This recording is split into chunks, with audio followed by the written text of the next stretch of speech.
Macron's pension reform bill has reached the next crucial stage in its run through Parliament.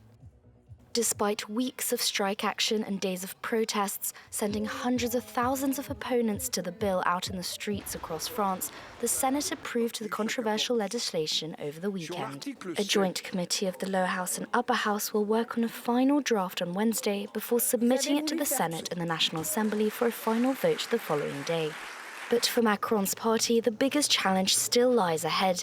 They need 289 votes to pass the bill, but lie just 40 votes short, meaning the government will need the support of the Conservative Les Républicains to assure that the law is passed.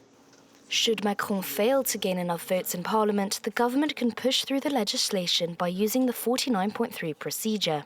It allows the bill to pass without a vote from MPs, but also opens the door to a no-confidence motion by the opposition. Trade union leaders have warned the government against using this maneuver.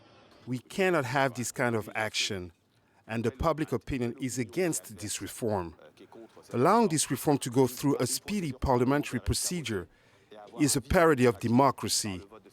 I believe this will be extremely dangerous because of the resentment it could create.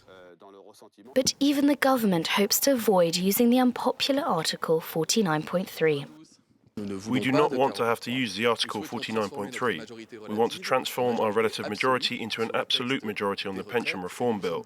We have given ourselves the means to do this by gradually changing our project.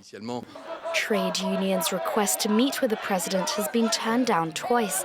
In a last attempt to stop the bill, they have called for continued strike action and an 8th nationwide protest on Wednesday to maintain pressure on the parliament.